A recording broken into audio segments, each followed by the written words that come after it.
तर मंडळी, तुम्हाला समजा कोणाची तक्रार करायची असेल, ते पण कोणाकडे?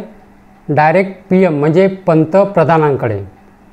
कोणाची पण तुमच्या जीवनामध्ये जे काही आवश्यक तक्रार असेल ते तुम्हाला पंतप्रधानांपर्यंत समजा पोचवायची असेल, तर ती कशाप्रकारे पोचवायची आहे, तुम्ही तक्रार कशाप्रकारे करू शकता, कोणत्या अधिकारीविषयी म्हणा, तुम्हाला कोणी त्रास देत असेल, कोणते समजा पोलीस म्हणा तुम्हाला मानसिक त्रास देत असेल, तुम्ही त्याच्यापासून त्रस्त झाले असाल, तुम्हाला तक्रार करायची आहे, जीवनामध्ये कोणतीही तक्रार असो, कोणाबद्दल पण तक्रार असो, ते तुम्हाला पंतप्रधानांपर्यंत पाठवायचे आहे, म्हणजे नरेंद्र मोदी साहेबांपर्यंत तुम्हाला पाठवायची आहे.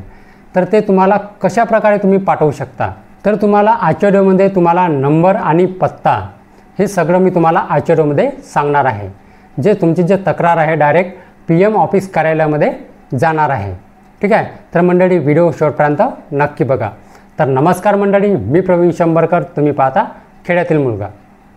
भारत हा जगातील सर्वात मोठा लोकशाही देश आहे, जिथे प्रत्येक नागरिकाला त्याच्या चिंता थेट पंतप्रधानांपर्यंत पोहोचवण्याचा त्याला अधिकार आहे. लोकांना अनेकदा सरकारी कामांमध्ये होणारा विलंब, सरकारी योजनेअंतर्गत काही लाभांचा अभाव किंवा सरकारी कार्यालयामध्ये धावपळ करण्याचा त्रास अशा अडचणींना आपल्याला तोंड द्यावे लागते. तक्रारी ज्या आहे अनेक वेळा त्या ऐकल्या जात नाही, त्यामुळे जे नागरिक आहेत ते निराश होतात.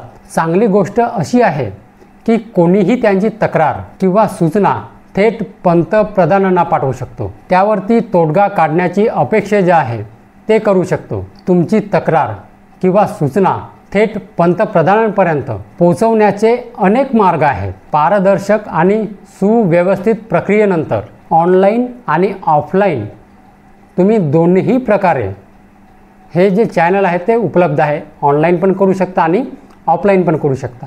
डिजिटल पोर्टल आणि समर्पित तक्रार निवारण प्रणालीवर ही आधारित प्रणाली प्रत्येक भारतीयाला त्याच्या समस्या सोडवण्यासाठी सर्वोच्च पातळीवर पोहोचवण्याची संधी प्रदान करते. पंतप्रधान कार्यालयाच्या अधिकृत वेबसाईट www.pmindia.gov.in या अधिकृत वेबसाईटला भेट द्या.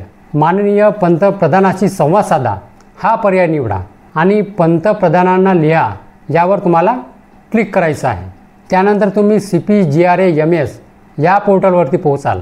तुमचे नाव, मोबाईल नंबर, ईमेल ID इत्यादी तपशील जे आहे तो भरून तुम्हाला नोंदणी करायची आहे. तक्रार फॉर्ममध्ये तुम्हाला संपूर्ण तपशील भरायचा आहे. आवश्यक असल्यास तुम्हाला डॉक्युमेंट जे आहे तुम्हाला अपलोड करायचे आहेत आणि तो तुम्हाला ऑनलाईन सबमिट करायचा आहे. यशस्वीरित्या सबमिट केल्यानंतर तुम्हाला एक अद्वितीय नोंदणी क्रमांक मिळेल, ज्याच्या मदतीने तुम्ही PG पोर्टलला भेट देऊन तुमच्या तक्रारीची स्थिती म्हणजे स्टेटस ते जाणून घेऊ शकता.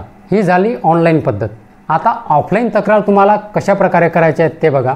पोस्टाने तुम्ही तुमची लेखी तक्रार पंतप्रधान कार्यालय, साऊथ ब्लॉक, नवी दिल्ली 110011 या पत्त्यावर पाठवू शकता. तसेच थेट PMO postal counter, south block, नवी दिल्ली येथे जमा करता येते.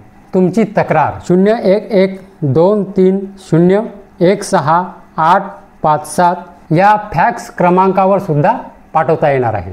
तक्रार दाखल करण्यासाठी कोणतीही अधिकृत ईमेल ID पत्ता उपलब्ध नाही, म्हणजे ईमेल ID उपलब्ध नाही, ज्यामुळे ईमेलद्वारे पाठवलेल्या तक्रारी त्या स्वीकारल्या जात नाही. तक्रार नोंदवल्यानंतर तुम्हाला ते SMS किंवा ईमेलद्वारे पाठवले जाते. CPGRAMS पोर्टलद्वारे संबंधित मंत्रालय किंवा विभागाला पाठवली जाते. तक्रारीची स्थिती नोंदणी क्रमांकाद्वारे ऑनलाईन ट्रॅक केली जाऊ शकते. नागरिकांना कार्यालयीन वेळेमध्ये 0112338647 या दूरध्वनी क्रमांकावर कॉल करून तुम्हाला जी अधिकची माहिती आहे ते मिळू शकते. PMO फक्त कारवाई करण्यायोग्य तक्रारी ज्या आहेत त्या संबंधित अधिकाऱ्याकडे पाठवते. तर कारवाई न करण्यायोग्य ज्या तक्रारी आहेत त्या ज्या तक्रारी आहेत त्या दखल केल्या जातात.